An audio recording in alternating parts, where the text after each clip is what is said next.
Hello everyone, and in this video we're going to be doing a Diablo 3 guide for the lovely Unhallowed set for Demon Hunter in Diablo 3.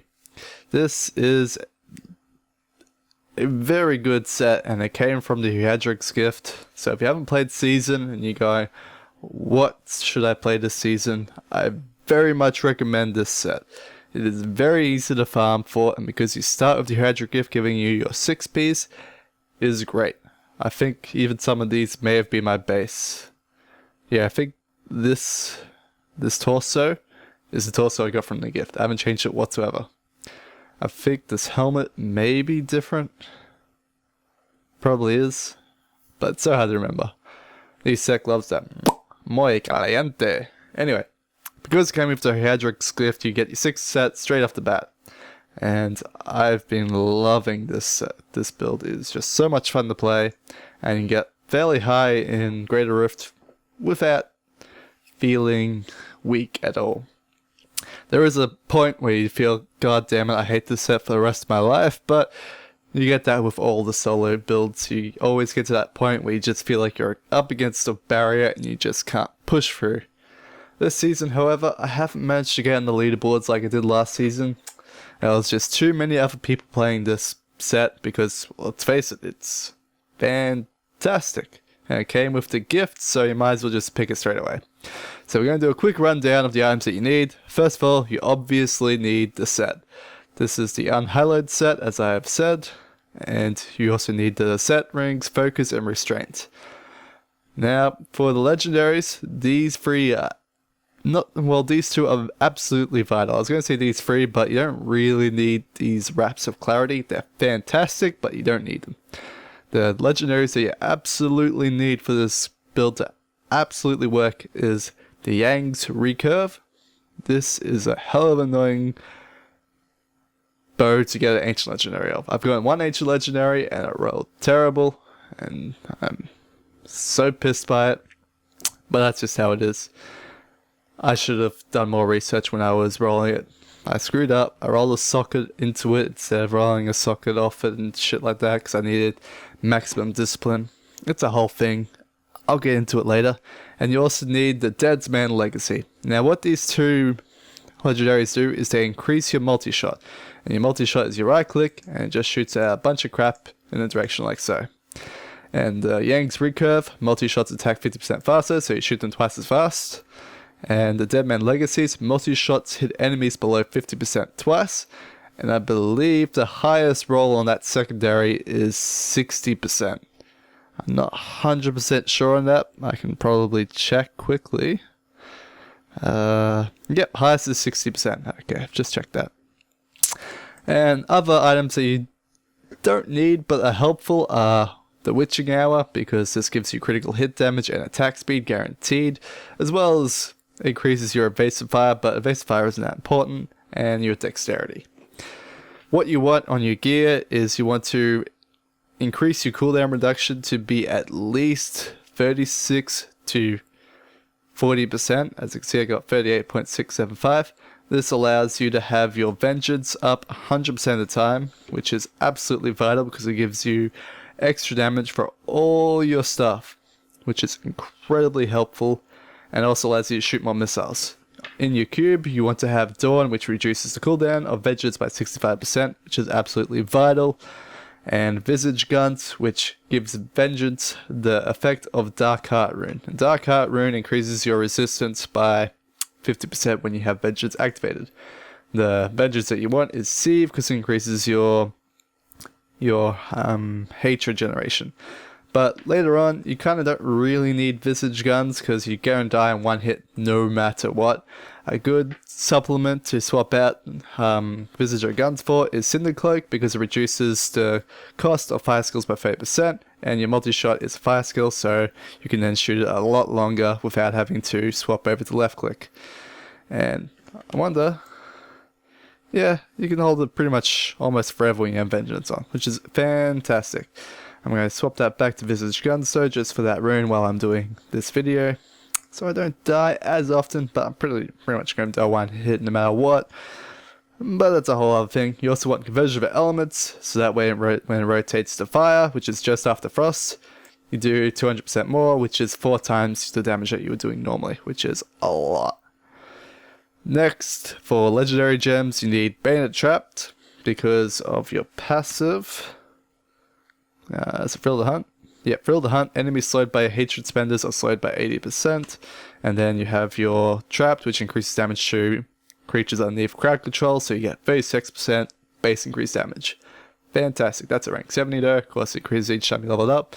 Next, you want either Stricken or Bayonet Powerful. Both are pretty good in this build, actually.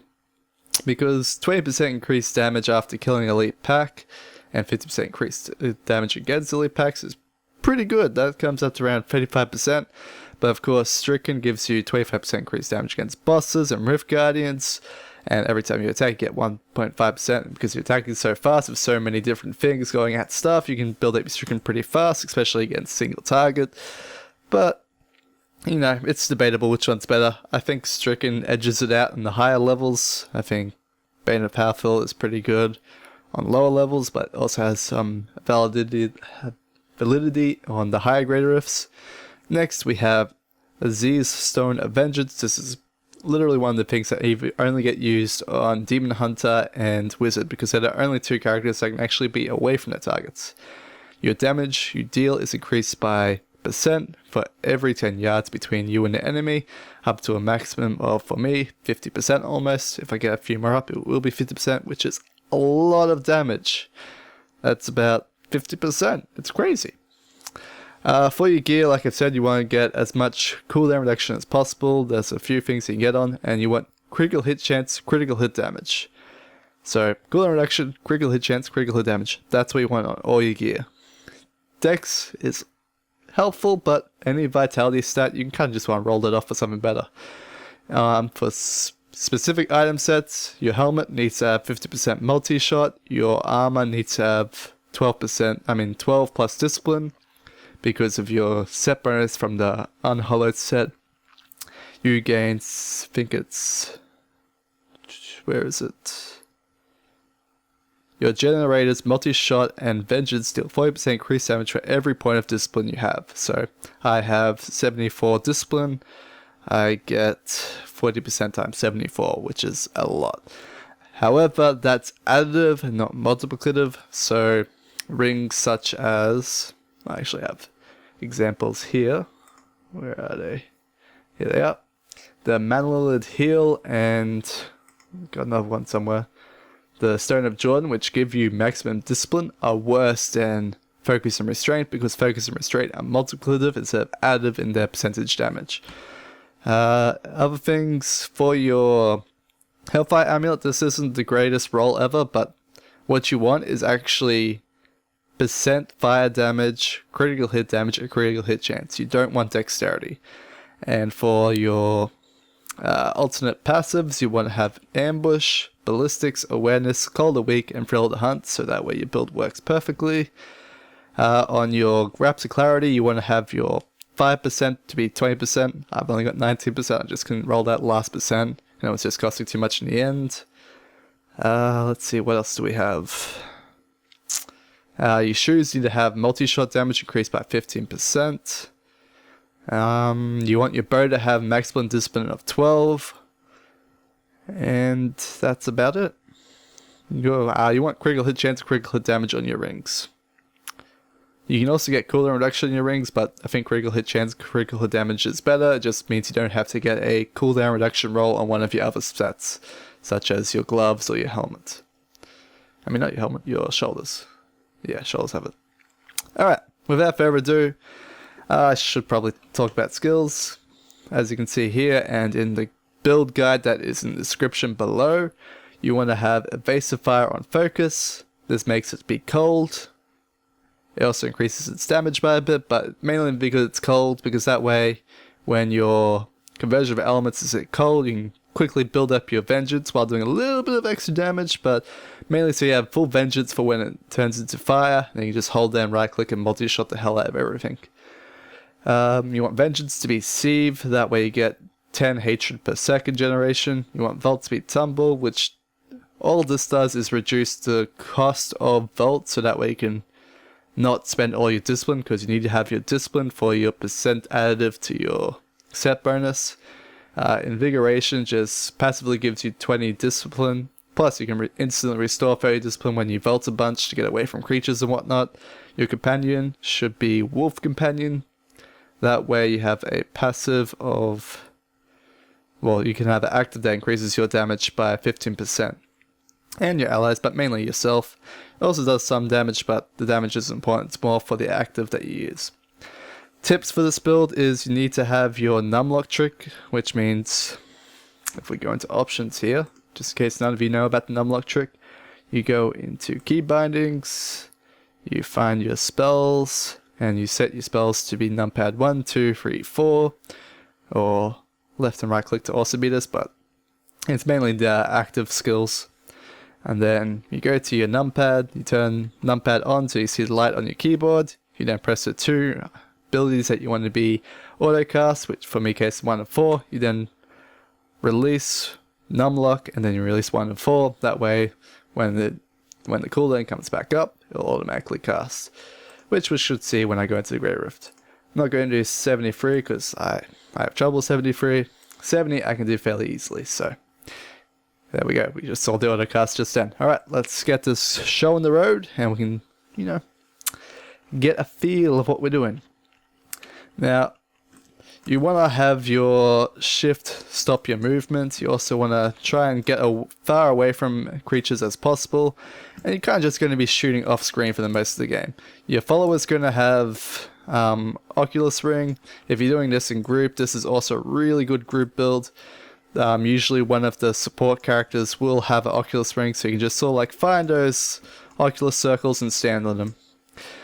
Like I've said, you want to like find your generators to max so that when you're on fire you can just spam your multi-shot and then you just slowly move forward. Whenever you see creatures, you generally don't want to be seeing creatures, so you just roll backwards. Your auto cast will not cast if you are currently holding down an action such as right or left click when you're holding down shift. It won't input it, that's all it is. So you just gotta release it when you see yourself shown, but for the most case it should just auto cast automatically. You also want to have force move to be on mouse wheel, that way you can move and shoot like this. Stutter stepping sort of, and it's just helpful. You want to just avoid any sort of damage because you are really, really weak when I say that. You are super weak. As you can see, my cheat death just procced in, and that was just some random thing hitting me that I just couldn't see. You basically, when your cheat death's off, you're meant to like slow down, wait for cheat death again, but this isn't hardcore, so if I die, I die. It's not the end of the world sort of thing. You're generally going to be moving around by using your vault. Ooh, that went through my cheat death. That sucks. Oh, like I said, you're gonna die. You have literally no health and armor, which is why the Cyndaquil cope thing is actually recommended in the higher greater rifts, because you're gonna die in one hit anyway, so you might as well just accept that one hit. And it's also why Raps of Clarity isn't that important, because you'll die in one hit anyway. The damage resistance that you get from left clicking is not gonna save you. It's still, helpful to have, especially if you're in a group build, because in group you will probably not die in one hit because of all the passives around you from the support monk, which will most definitely be there, and maybe the support barbarian as well. You want to stay back, and you also want to avoid any lasers, any effects that the elites will do to you. But for the most case you should be right. Your Avengers should heal you, because you get lots of life per hit. I've got the life per hit potion as well. Can't believe I died to that guy immediately after my cheat death just ran out. It was on the edge. And I thought I could just, tank through it, but obviously I couldn't. Excellent. Shield pylon. Shield allows you to be a lot more aggressive with your fighting. You can actually see the creatures you're shooting at. You still want to be fairly far away from it because of your Vengeance rune, which allows you to keep shooting from far away. These things aren't really giving me anything. Okay, let's just move on to the next area. Such a shame. One of the main things that differentiates this build from most other builds is you kind of want to destroy everything you can see so nothing runs up behind you and just taps you lightly while you're shooting. And for the most cases, you're just pretty much going to be destroying everything. You see something, you destroy it. These mortar enemies, they're kind of one of the more annoying enemies to deal with, but what you have to look out for the absolute most is both these walls, which absolutely suck, and poison the ground, of course, but mainly return damage. Return damage is what wrecks this build the most, especially in later Greater Rifts, because the way return damage works on enemy minions is it's based off their max HP, not your damage. So if they have a shit ton of HP and you just slightly tapping them, you'll take a shit ton of damage just from the return damage. And it sucks. There's no way around it. Literally, you can't ever have enough life per hit to counteract the return damage that they have. The only thing that I could say to fix it is, well, have a support monk on your team and he'll generally give you enough life per second to counteract it mostly, but you'll just pretty much have to be waiting for the return damage to be down. In solo, that makes it a lot harder than it is in Greater Rift, because in Greater Rift, I mean solo instead of group, you have other people that the creature's going to be attacking. They won't always be going after you, whereas when you're solo, every single creature you see will be trying to kill you. They'll be charging at you and doing every single other thing that they possibly can just to kill you, because they'll have no other targets to aim for. These guys got return damage, but luckily this is low enough that I can just shoot through the return damage and not die. As you can see, this guy, he's doing a lot, but it's not killing me fast enough. I have no idea why my cheat death didn't proc then. That one is completely beyond me. Literally, the guy was dead, and the game must have said, the guy's dead, you can't possibly die from any damage, we'll turn that cheat death off on you. I'm like, what? No, I want cheat death. I want it.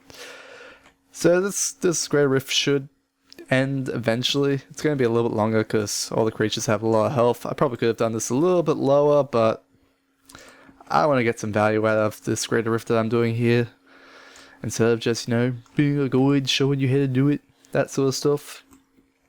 This guide, this build is really good for normal Nef Rifts. You can pretty speed do it at T12. You can't do it at T13, but you will die occasionally just because you have absolutely no resistance. It sucks, but it's just how it is with this build. What? That one is completely beyond me. If you guys saw how I die, I think maybe a little bit of static electricity just like hovered across my screen, but everything was dead. Everything. I know I didn't have cheat death up in that one. That one I can go, man, cheat death didn't fuck me that time. Still sucks though that I died. For the follower, I've got the Scoundrel on because he does daze stuff as well as increase damage and reduce cooldowns as well, but I think the Wizard Enchantress is also pretty nice as a companion.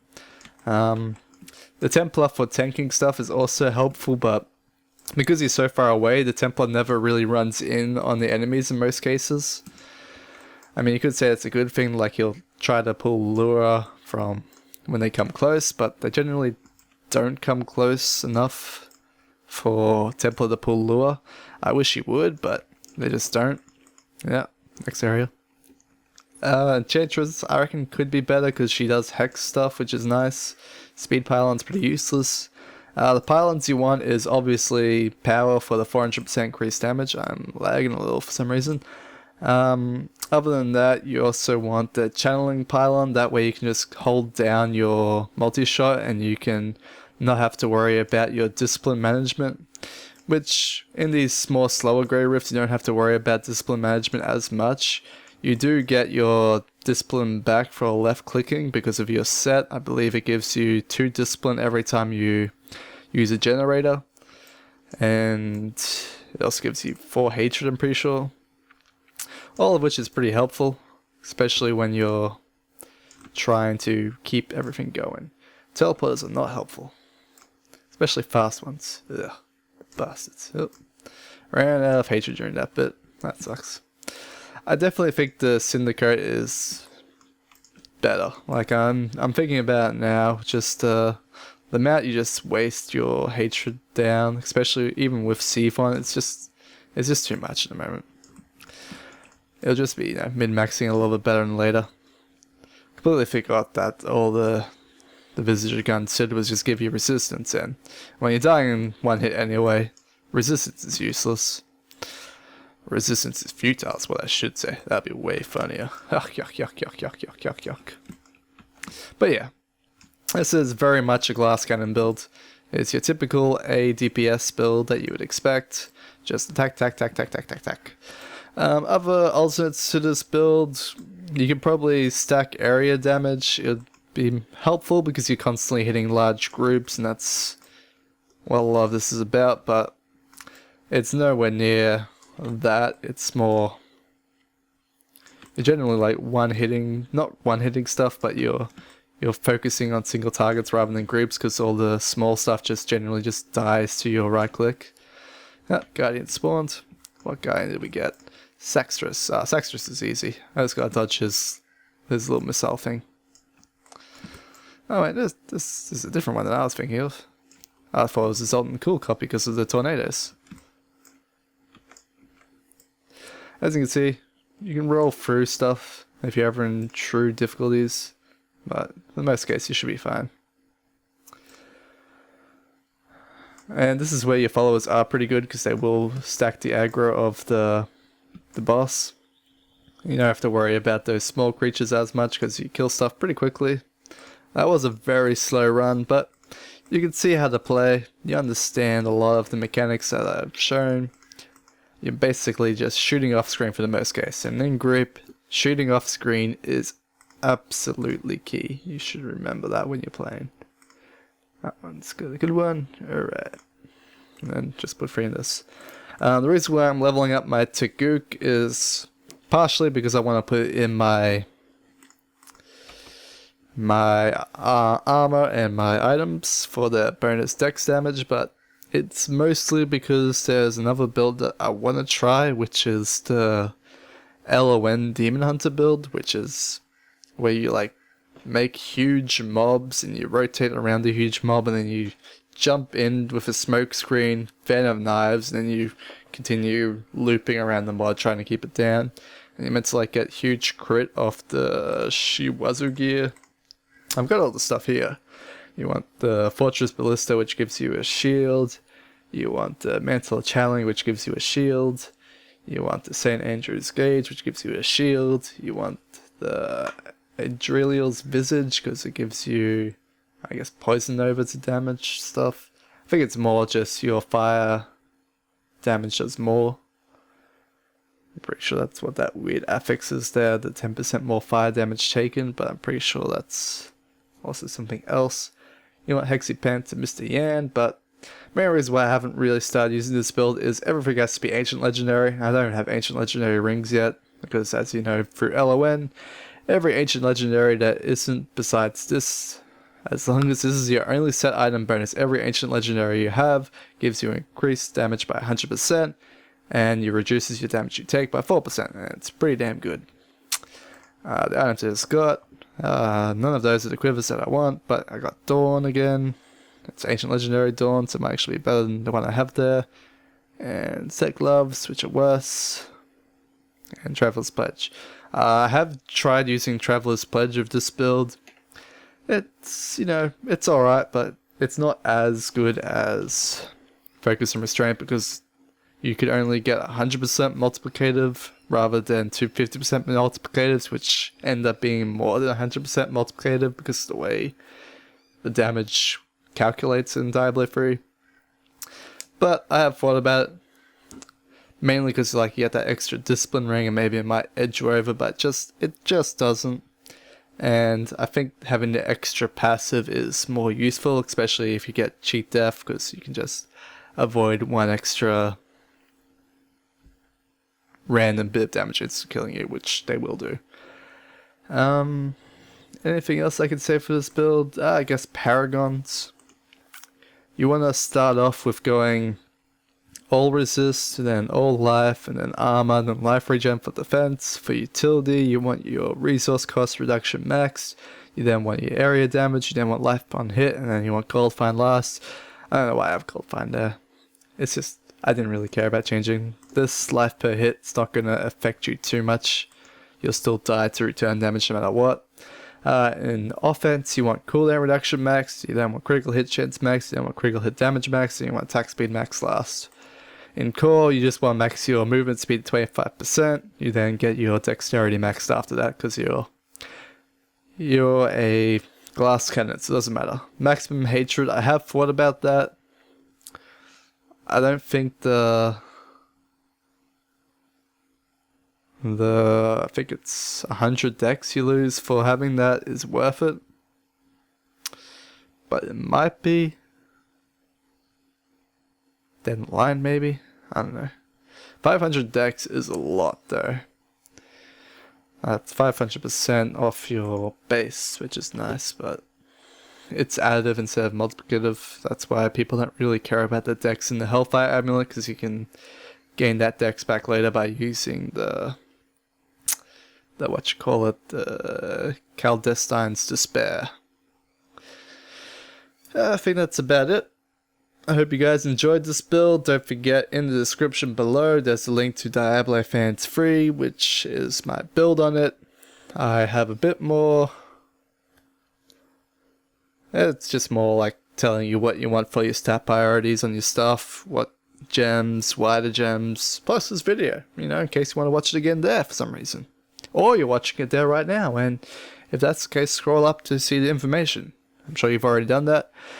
Yeah, hope you guys enjoyed this video. I will see you guys in the next one. Bye.